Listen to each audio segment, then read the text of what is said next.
Recapitulando o ponto da carta de Paulo aos Gálatas, nós sabemos que a doutrina na igreja da Galácia, nas igrejas da Galácia, ela estava sendo comprometida por conta dos judaizantes, que eram essa seita que estavam tentando introduzir princípios judaicos, e estavam tentando agregar à fé cristã princípios judaicos, estavam tentando somar a fé em Cristo outros elementos para que as pessoas alcançassem a salvação. Este grupo especificamente estava somando elementos da tradição judaica, como a circuncisão, as questões alimentares e a guarda do sábado. Eu tenho falado duas coisas desde o começo da exposição de Gálatas, que eu acho que até esse ponto aqui, enquanto você vai lendo, duas coisas não ficam tão claras. Essas duas coisas são: o primeiro foi o primeiro comentário que eu fiz na primeira pregação, que era o risco da gente pegar as coisas que a gente faz para administrar a nossa vida eclesiástica, a nossa vida de igreja, a vida em comunidade, e nós transformarmos essas coisas na nossa própria fé.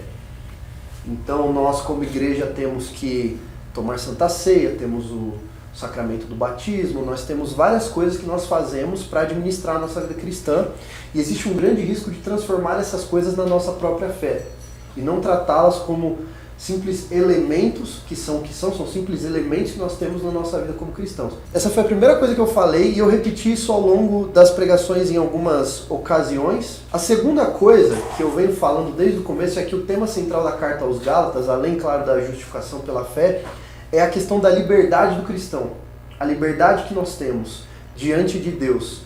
Eu acredito que a partir dessa alegoria que Paulo faz aqui com as figuras de Sara e de Agar, isso começa a ficar um pouco mais claro. Se você ler a carta aos Gálatas até esse ponto, até Gálatas 4:20, não fica tão claro assim que o tema central da carta é liberdade.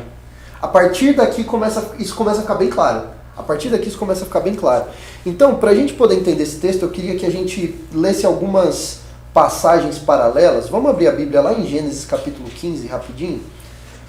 Vamos ler Gênesis 15, versículos 2 a 4. Abrão respondeu: Senhor Deus, que me darás se continuo sem filhos, e o herdeiro da minha casa é o Damasceno Eliezer? Abrão continuou: Tu não me deste descendência, e um servo nascido na minha casa será meu herdeiro. E eis que a palavra do Senhor veio a ele dizendo: Esse não será seu herdeiro, pelo contrário, aquele que será gerado por você será seu herdeiro. Então aqui é Abraão respondendo a Deus de maneira muito sincera. Quando Deus faz uma promessa a ele de descendência, ele está tentando entender como que aquilo será administrado na vida dele se ele não tem um filho, e algumas coisas a mais aí, o fato dele ser muito velho, da esposa dele, além de ser velha, ser estéril. Não é? Então ele está fazendo uma pergunta sincera, ele está falando aqui: o herdeiro da minha casa é o meu servo, o Damasceno, o Eliezer. E Deus deixa claro para Abraão que não, Eliezer não será o teu herdeiro será gerado por você. Promessa de Deus a Abraão. Agora dá uma olhadinha lá no capítulo 16, versículos 1 a 4, olha só, um capítulo depois. Ora, Sarai, mulher de Abrão, não lhe dava filhos, mas tinha uma serva egípcia chamada Agar. Então Sarai disse a Abrão: Eis que o Senhor me impediu de dar luz filhos. Tome, pois, a minha serva, talvez assim eu possa ter filhos por meio dela. E Abrão concordou com o plano de Sarai. Então Sarai, mulher de Abrão, tomou Agar, sua serva egípcia, e a deu por mulher a Abrão, seu marido, depois que ele já estava morando durante 10 anos na terra de Canaã. Ele teve relações com Agar e ela ficou grávida. Ao saber que estava grávida, Agar começou a olhar com desprezo para a sua senhora. Até aqui. Então, o que nós lemos aqui? Dois relatos. Um, Deus prometendo a Abrão que ele teria descendência própria. E dois, Sarai, que diante dessa promessa não via nenhuma possibilidade que isso acontecesse, oferecendo sua serva ao seu marido para que ele tivesse filhos através da serva. Certo? Agora vamos dar um pulinho lá em Hebreus capítulo 11, Moral dos Heróis da Fé. Também a própria Sara, apesar de não poder ter filhos e já ser idosa, recebeu poder para ser mãe, pois considerou fiel aquele que lhe havia feito a promessa. Então nós vemos que mesmo diante da falha que Sara havia cometido, Sara que nesse tempo ainda se chamava Sarai, apesar da falha que ela cometeu ali, oferecendo sua serva a Abraão, ela tinha ali a fé de que ela teria o filho, mesmo sendo idosa. E ela inclusive então é considerada aqui no mural dos heróis da fé. Bom, vocês conhecem muito bem a história. Abraão engravidou Agar, Agar teve um filho chamado Ismael, que é o primogênito de Abraão, biologicamente falando, não é? Ismael, depois que Isaac nasceu, Isaac que é de fato o filho da promessa, o filho legítimo de Abraão com Sara. Depois que Isaac nasceu, Ismael começou a perturbar a vida de Isaac, não é? Assim como Agar perturbava a vida de Sara, que olhava para Sara, Agar olhava para Sara com desprezo, assim como o texto que nós lemos diz. Paulo, ele é um excelente teólogo, pode ir lá voltar no texto de Gálatas. E uma das coisas que excelentes teólogos fazem muito bem é transitar através das histórias bíblicas e absorver, puxar das histórias bíblicas elementos que corroborem aquilo que ele está tentando ensinar. O que Paulo está tentando ensinar aos Gálatas? Ele está tentando ensinar que a salvação é somente mediante a fé em Jesus Cristo. Não só isso, ele está tentando ensinar que se uma pessoa está pelos seus próprios méritos tentando conquistar a sua salvação, essa pessoa ela é escrava. Ela é escrava. Ela não é livre, ela é escrava. Escrava por quê? Parte porque o Claudinho leu hoje na liturgia, João capítulo 8, que todo aquele que peca é escravo do pecado, e a pessoa que é escrava do pecado, ela não consegue santificar-se a si mesma. E também porque se você passa a vida inteira fazendo essa grande tentativa de se santificar, sem a ação do Espírito Santo dentro de você, o que você vai conseguir é uma grande vida de frustração, legalismo, religiosidade falsa. Então isso é escravidão, isso não é liberdade. Olha o versículo 21. Digam-me vocês os que querem estar sob a lei. Será que vocês não ouvem o que a lei diz? A palavra lei aparece 2 vezes nesse versículo.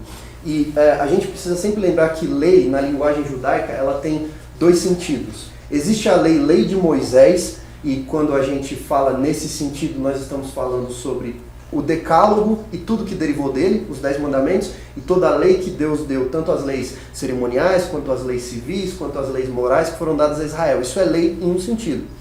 Porém, lei também é o título que se dá ao Pentateuco. Lei também é o título que se dá aos 5 primeiros livros da Bíblia. Tudo aquilo que Moisés escreveu, desde o Gênesis até o livro de Deuteronômio. E aqui, nesse versículo, lei está sendo usada em 2 sentidos. Então, primeiramente, ele diz, digam-me vocês os que querem estar sob a lei. Ele está falando sobre a lei de Moisés, o pacto mosaico, os 10 mandamentos e todas as leis de Israel. Aí ele complementa dizendo, será que vocês não ouvem o que a lei diz? Agora ele já está falando da lei Pentateuco como um todo, os 5 primeiros livros da Bíblia. Ele vai citar o que a lei, ou seja, o Pentateuco diz. E mais especificamente o que o Pentateuco diz sobre a figura de Abraão. Ok? Avançando, versículo 22. Pois está escrito na lei, no Pentateuco, nos 5 primeiros livros, mais especificamente no primeiro, está escrito que Abraão teve 2 filhos. Então ele não teve só um filho étnico, não é? Um da mulher escrava e o outro da mulher livre. Isso é importantíssimo para a construção do argumento. Versículo 23. O filho da escrava nasceu segundo a carne. O filho da mulher livre nasceu mediante a promessa. Então, olha a argumentação teológica dele. Quem é o filho que nasceu segundo a carne?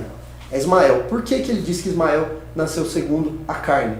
Porque Ismael nasceu segundo os métodos de Paulo, de Sara, de Abraão, de Sara e de Agar. Foi um filho que nasceu mediante as atitudes de alguém que estava agindo pela carne. Ele é o filho da carne, Ismael. Agora, quem é o filho da promessa? Isaac é o filho da promessa. Por que Isaac é o filho da promessa? Deus prometeu e Deus tomou conta de tudo. Diante de um cenário onde não era possível que Sara engravidasse de Abraão, Deus tomou conta e o filho veio segundo a promessa, de acordo com o que Deus havia prometido. Continuando no texto, versículo 24. Estas coisas são alegóricas, porque essas mulheres são 2 alianças. Uma se refere ao Monte Sinai, que gera para a escravidão. Esta é Agar. E aí, uma coisa muito importante para a gente entender, quando ele diz que essas coisas são alegóricas, ele não está de nenhuma maneira retirando o aspecto histórico das figuras de Abraão, de Sara e de Agar. Isso tem que ficar muito claro. Abraão, Sara e Agar são figuras históricas. Ismael e Isaac são figuras históricas que existiram no tempo e no espaço. Mas o que Paulo quer dizer aqui é que ele está para usar a história deles de maneira alegórica. Paulo vai utilizar-se da história de Sara e de Agar para fazer uma argumentação teológica. Ele vai usar de maneira ilustrativa. E aí ele diz, no próprio versículo 24, essas mulheres são duas alianças. Uma se refere ao Monte Sinai, que gera para a escravidão. Esta é Agar. Então, ele vai usar as duas figuras para ilustrar as duas alianças. Quais duas alianças? A aliança da fé e a aliança das obras. A aliança feita com Abraão e a aliança feita com Moisés. A aliança que salva pela fé e a aliança da lei que te mostra o que você deveria fazer se você quiser ser salvo pelo mérito. E aí você passa a vida inteira frustrado porque você não consegue de maneira nenhuma fazer aquilo. Ele vai usar assim essas figuras. E aí quando ele diz que Agar, ela se refere ao Monte Sinai, o que ele quer dizer? Né? O versículo 25 diz, o Monte Sinai na Arábia, que corresponde a Jerusalém atual. O Monte Sinai na Arábia foi onde Deus deu as tábuas a Moisés. Foi lá que Moisés subiu, pediu a Deus para ver a glória dele, tem toda aquela história. Deus escreveu com o próprio dedo os 10 mandamentos nas tábuas, deu a Moisés, que desceu do monte, e viu já, quando ele desceu do monte, o povo quebrando o primeiro mandamento que estava na tábua. Que era, né, eu sou o Senhor teu Deus, que tirou vocês da terra do Egito, não terás outros deuses diante de mim. O primeiro mandamento já estava sendo quebrado enquanto ele estava trazendo as tábuas, não é? Isso já diz muita coisa a respeito de salvação pela lei. Então, Paulo ele vai usar a figura de Agar para representar este pacto. E ele fala que ele corresponde a Jerusalém atual, que está em escravidão com os seus filhos. O que é a Jerusalém atual para Paulo? O pacto mosaico, ele estava debaixo do guarda-chuva de uma série de dispensações que a gente chama, né, que são maneiras como Deus organizou a sua aliança com o seu povo. E nesse tempo, o tempo do Antigo Testamento, da Antiga Aliança, o povo ainda olhava para as promessas que Deus havia dado de uma maneira muito terrena, muito nesse plano. Então a promessa da terra prometida, da terra que mana leite e mel, não é? Que para Abraão foi a promessa de que ele sairia de onde ele estava, em Ur dos Caldeus, e ganharia de presente a terra onde estavam os cananeus, os prezeus, os jebuseus, e todo aquele povo que Deus tirou de lá para que a terra fosse dada a ele. E depois o povo, descendência de Abraão ali, né? Abraão gerou Isaac, Isaac gerou Jacó, Jacó teve ali seus 12 filhos, e quando tinha mais ou menos umas 60 pessoas ali naquela região, eles foram morar no Egito. Por causa da questão da fome, José levou eles para lá. Quando eles estavam no Egito, havia uma promessa de que eles sairiam de lá e voltariam para a terra deles, Canaã. Ok? Essa terra, Canaã, eventualmente foi conquistada, estabeleceu-se a primeira dinastia, que foi um fracasso, que foi a dinastia de Saul. Entrou a segunda dinastia, a dinastia do rei Davi. Nesta época surge a capital da nação Jerusalém. A Jerusalém atual, então, onde o filho de Davi, Salomão, construiu o templo para adoração ao Senhor, ficou ali sendo conhecida como a grande capital da terra prometida, da terra que Deus prometeu. Mas havia muito mais coisa por trás da promessa que Deus fez para o povo, do que somente esta terra física, para um povo que é filho de Abraão de maneira étnica. Havia muito mais por trás dessa história, não é? E Agar, ela representa esta versão do pacto, na ilustração que Paulo está fazendo aqui. Por que ela representa o pacto mosaico, o pacto das obras, a Jerusalém meramente terrena? Por quê? Ora, na figura de Agar e no relacionamento dela com Abraão, nós vemos tudo que o pacto mosaico revela. Desobediência, escravidão, obras da carne, está tudo ali. Está tudo ali na figura de Agar. Tudo aquilo que o pacto mosaico representa espiritualmente para nós é revelado no relacionamento de Abraão com Agar. Certo? E aí, no versículo 26, ele vai dar o contraponto. Mas a Jerusalém lá de cima é livre, e ela é a nossa mãe. Quando ele fala Jerusalém lá de cima, e algumas versões dizem Jerusalém celestial, a Jerusalém do céu, a língua grega é muito boa, porque quando ela usa esses qualificativos, né, Jerusalém lá de cima, nessa situação específica, ela não está tanto falando de um lugar, ela está falando mais de uma característica dessa Jerusalém, né? Esse celestial, ou lá de cima que está aí, é muito mais a respeito da qualidade desta Jerusalém do que da localização dela. Ele não está falando sobre uma cidade que está estabelecida no céu somente. Ele está falando sobre uma realidade celestial, sobre a promessa de uma realidade celestial. Se você ler Efésios capítulo 2, e na verdade o livro inteiro de Efésios vai dizer isso, de que uma das coisas que Jesus fez conosco foi nos tirar do curso deste mundo, que está dominado pelo príncipe da potestade do ar, e nos fazer reinar com Cristo nas regiões celestiais. Essas regiões celestiais, elas não são regiões que estão fisicamente no céu. Ele está falando sobre tirar a gente de um plano que é meramente temporal, que é meramente terreno, e nos transportar para um plano que é como qualidade espiritual. Essa é a Jerusalém celestial. Todos nós, e principalmente na escatologia reformada, a milenista, já estamos reinando com Cristo nas regiões celestiais, na Jerusalém celestial. Tudo bem? E esta realidade é representada por Sara, que ele chama aqui de nossa mãe. Por quê? Esposa legítima de Abraão. Nossa mãe, Sara é a mãe da fé. Certo? Ela é a mãe da nação de Israel. Por um grande milagre. Essa nação não era nem para existir. Abraão, quando ele foi chamado por Deus, ele estava na casa dos 75 anos. Qualquer pessoa aos 75 anos que era rico e bem sucedido da maneira como Abraão era, já está na fase de começar a pensar em se aposentar, em não fazer nada, em viver do prestígio que adquiriu ao longo da vida. Pense em qualquer pessoa que está nessa casa de 75 anos e é bem sucedido. E aí imagina que Deus chega para essa pessoa e fala algo do tipo, cara, você vai começar agora. É agora que eu vou começar a obra em você. E deste casal velho e estéril e pagão, ele gera um filho que por sua vez gerou uma nação que não era nem para existir. Vocês já pararam para pensar nisso? Israel não era para existir. Os hebreus não deveriam nem existir. Deus ele pegou de propósito um casal que nem tinha potencial para ter filho, para falar, não, esses aqui eu vou fazer do nada. Esses aqui eu vou fazer do jeitinho que eu quero.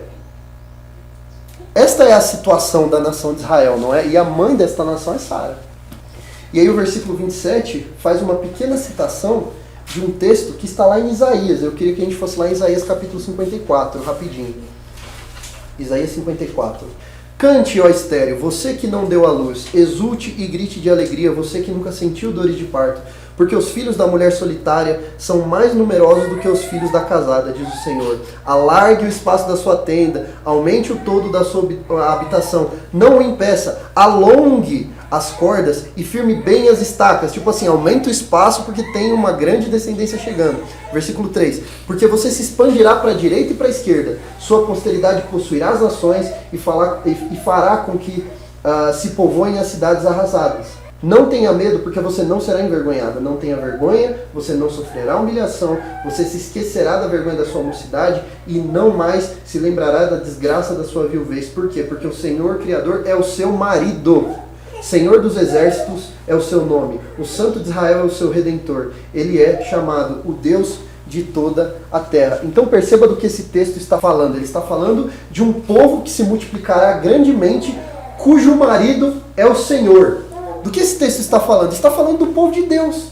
Do povo de Deus que começou ali a ser produzido na nação de Israel e depois se expandiu para todo mundo na figura da igreja. Ele está falando da formação do povo de Deus, da formação da noiva de Cristo. É disso que esse capítulo está falando. Essa é a consequência do que é falado em Isaías 53, quando ela fala sobre o servo sofredor, sobre as iniquidades terem sido imputadas sobre ele, levar as dores. Qual é o resultado disso? O resultado disso é a redenção de uma nação, de um grande povo que será noiva do Redentor. Noiva do Redentor. Esse capítulo está falando da expansão da igreja. Esse capítulo está falando da expansão da igreja. Aí olha que interessante. Já que ele está falando da expansão da igreja, ele está falando sobre todos nós, não é?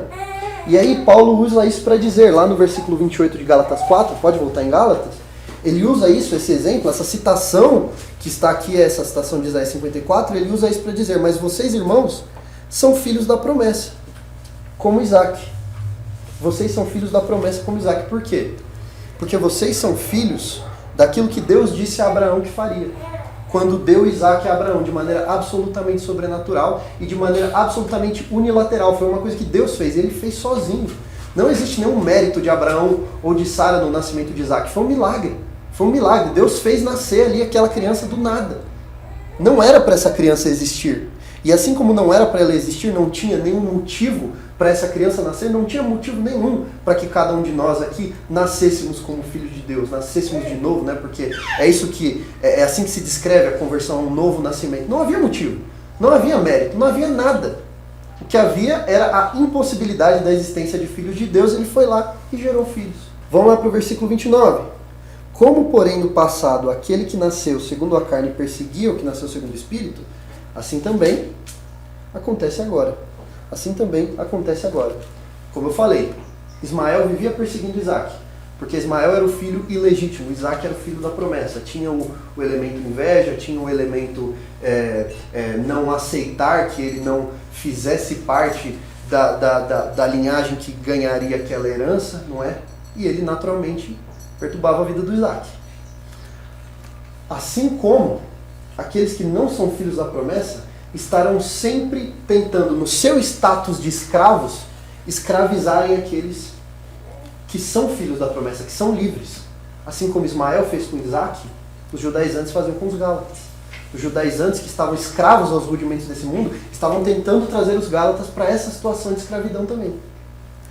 E isso é o que vai acontecer sempre com a gente. Isso enquanto nós estivermos dentro do povo de Cristo, vivendo nessa terra e vivendo a nossa liberdade como filhos de Deus, sempre haverá legalismo nos perseguindo. Sempre haverá princípios, pessoas, movimentos tentando nos dizer que há alguma coisa a mais que precisa ser feita para que nós sejamos salvos. Mas isso é escravidão. Isso é descrito na Bíblia como escravidão. Assim como Ismael perseguiu Isaac, os filhos da escrava estarão sempre perseguindo os filhos da livre. Continuando no versículo 30. Mas o que diz a Escritura? Isso é importante. A Escritura diz: mande embora a escrava e seu filho, porque de modo nenhum o filho da escrava será herdeiro com o filho da mulher livre. Lembre-se que, eventualmente, Agar ela foi expulsa com Ismael daquele lar. E aí a gente pode pensar no quanto isso é algo horrível, não é? Agar que ela foi ali retirada do lugar onde ela vivia e mandada ele para o deserto com seu filho. Mas aí tem dois elementos nessa história. Isso aí é a culpa é uma coletividade de responsabilidade de pessoas fazendo as coisas erradas. Para que Deus cumprisse aquilo que ele tinha para cumprir na vida de Abraão, não poderia haver a situação Agar e Ismael, filho ilegítimo, escravo na casa, atrapalhando. Não poderia. Deus cuidou disso. Mas Deus também depois prometeu, ele mandou um anjo para dizer para Agar que ela cuidaria que Deus cuidaria de Agar, cuidaria de Ismael, e foi exatamente o que ele fez. Ele cuidou, não é? Ele não deixou barato essa história, não. Mas para que a situação acontecesse da maneira como Deus intentava para a vida de Abraão, para a vida de Isaac, não poderia ter esse empecilho. E por isso a Escritura diz: mande embora o filho da escrava, mande embora a escrava, mande embora o filho, porque ele não tem parte na herança. Ele não tem parte na herança. A herança é para o filho da promessa. Ele não pode estar aí atrapalhando, perturbando a vida do filho da promessa. Tira do seu caminho. Isso aqui é meio que uma indireta. Expulsem os judaizantes do meio de vocês. Mais à frente aqui vocês vão ver que Paulo chega a falar: quem me dera castrasse esses que estão perturbando vocês. Quem dera castrassem eles. Não é? Expulse. Por quê? Porque o filho da escrava não tem parte na herança. E aí no versículo 31 ele diz: portanto, irmãos, nós somos filhos não da escrava. Não somos filhos da escrava, nós somos filhos da livre. E mais uma referência aqui à nossa adoção em Cristo Jesus.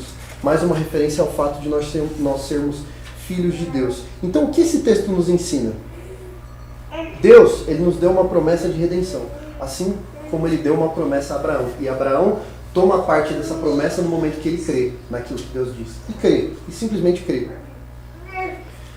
E qual é o cenário? O mesmo que o nosso. Qual era o cenário? Qual era a possibilidade de Abraão ter, por exemplo, um filho na situação em que ele estava, e ainda mais ser pai de muitas nações, conforme Deus havia prometido a ele? Qual era a perspectiva de que isso acontecesse? Nenhuma. E nós, como seres que já nascem mortos nos nossos delitos e pecados, não é? Lembra daquela indigna ilustração que muitas pessoas fazem da figura do homem que está ali quase morrendo e se afogando no mar? E a teologia geral diz que Deus, ele joga a corda para você, ele faz 99% do trabalho, mas se você não agarrar a corda, aí não tem jeito. E a verdade é que a Bíblia não nos descreve nesses termos. A Bíblia nos descreve, se fosse para usar essa ilustração, nós seríamos cadáveres no mar, que Deus vai lá até o mar, ressuscita e traz para fora. Não havia nenhuma possibilidade deste homem morto segurar a corda, porque ele estava morto, certo? Qual era a perspectiva da nossa salvação, do nosso novo nascimento? Nenhuma. Assim como Abraão não tinha perspectiva nenhuma de ser fértil. Nenhuma, absolutamente nenhuma. Mas aí Deus vem e diz a Abraão, vai acontecer.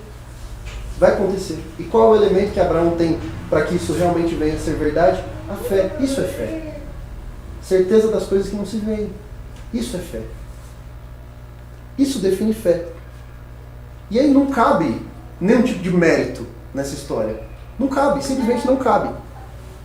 Outra coisa que esse texto nos ensina é que se a nossa fé não for plena, absolutamente plena na obra de Jesus, nós estragamos a promessa. Sabe por quê? Porque qualquer contribuição que o homem pudesse dar, suponha que o homem venha dando suas contribuições aí para a salvação. Qualquer contribuição que o ser humano fosse dar para a sua salvação, ela estragaria o processo, porque toda contribuição seria pecaminosa. Toda ela. Essa semana mesmo eu mandei no nosso grupo de estudo, não mandei um print de uma moça que estava comentando ali numa postagem de um cantor gospel famoso, que teoricamente é seguido por muitos crentes convictos da sua fé, ela comentando, não, na minha opinião, salvação, a gente trabalha a nossa salvação todos os dias por meio das nossas escolhas. Aí a outra suposta crente embaixo, concordo. E assim, isso pode surpreender pessoas que têm um pouco mais de frequência de estudo bíblico, mas esse é o cenário geral do evangelicalismo brasileiro e mundial. E essas pessoas não fazem ideia do estado de escravidão em que elas estão. Não fazem ideia, elas não sabem. Soluções humanas, quaisquer que sejam, elas estão sempre banhadas no pecado, sempre. Não, elas nunca melhoram nada. Assim como diz Isaías 64, versículo 6, todos nós somos como o imundo, e as nossas justiças são como o trapo da imundícia. Quanto mais o homem vive, quanto mais o homem tenta, quanto mais ele age, essa é a doutrina da depravação total, inclusive, quanto mais o homem anda, quanto mais ele respira, mais pecado ele acumula. Cada respiração do ser humano é pecado. E quanto mais o ser humano vive, mais ele peca, mais ele acumula condenação para si. Por quê? Por que isso é assim? Porque às vezes a gente tem uma ideia um pouco distorcida daquilo que é pecado. A gente acha que as pessoas são pessoas que estão em algum tipo de estado neutro, que fazem algumas coisas boas na vida e algumas coisas ruins. E os cristãos acham que a maioria das pessoas faz mais coisas ruins do que boas. Todas as pessoas que estão fora de Cristo não fazem nada além de pecar. Nada. Até a caridade delas é pecado. Por quê? Porque Romanos 14, 23 diz que tudo que é feito sem fé é pecado. O que o ímpio faz com fé? Nada. Então tudo que ele faz é pecado. Pedir para que ele, nessa condição, dê qualquer contribuição para a salvação dele, isso não tem como, não existe, é impossível. O resultado de somar a fé em Cristo aos nossos méritos é o mesmo resultado de Abraão, adultério e escravidão. Adultério e escravidão. Abraão, ele fez bem quando ele creu. Ele fez bem, fez muito bem. Ele fez mal quando ele quis tentar, por meio das próprias obras, tomar posse daquela promessa. Quando você confia, quando você tem fé plena na obra de Deus, na obra de Cristo, a promessa vem de maneira plena. Agora, quando você confia parcialmente na obra de Cristo, mas você tem que dar a sua contribuição de 10 centavos para a sua salvação, que é a mentalidade geral das pessoas, o resultado é adultério e escravidão. Adultério e escravidão. Abraão é o pai da fé. Abraão é realmente o pai da fé. E os filhos de Abraão são herdeiros da promessa segundo a fé. Isaac é o filho legítimo de Abraão, é o filho da promessa. Todos os que estão na fé são chamados filhos de Abraão. Vocês são filhos de Abraão? Mas lembrem-se que Abraão não teve só um filho, ele teve dois. Ele teve um filho que era filho da obra dele, filho da tentativa dele, filho do mérito humano, o filho da incredulidade no sobrenatural. Este filho não era um filho legítimo, ele era um escravo, que eventualmente foi expulso de casa. Este filho, inclusive, dizem as más línguas, é o pai dos blasfemos muçulmanos, Ismael. E este filho, ele não é herdeiro segundo a promessa. Não é. Ele é só o filho da escrava. Você é filho de Abraão? Ótimo, qual filho é você? Você confia plenamente na obra de Cristo para a sua salvação? Então você é filho, herdeiro segundo a promessa. Se você confia, de qualquer maneira que seja, no seu mérito, ou se você acha que qualquer coisa que você faz está contribuindo para a sua salvação, você não é filho da promessa. Você é filho de Abraão, você é filho da escrava. Você é filho do mérito, e o filho do mérito ele é expulso. O filho do mérito não herda a promessa. É por isso que nós precisamos enfatizar o tempo inteiro que a única coisa que nos salva é a fé plena e completa na obra de Jesus Cristo. Plena e completa na obra de Jesus Cristo. Senão nós somos escravos. Senão nós somos escravos. E se você olhar o primeiro versículo do capítulo 5, não foi para isso que nós fomos chamados. Veja o que diz o primeiro versículo do capítulo 5. Para a liberdade foi que Cristo nos libertou. Ele nos libertou para nós sermos livres. Mas não livres da maneira como nós no mundo definimos o que é liberdade. Livres como nós cantamos aqui. Uma música que nós cantamos aqui. Nós somos livres do quê? Da culpa do pecado. Nós estamos sendo libertos do quê? Do poder do pecado.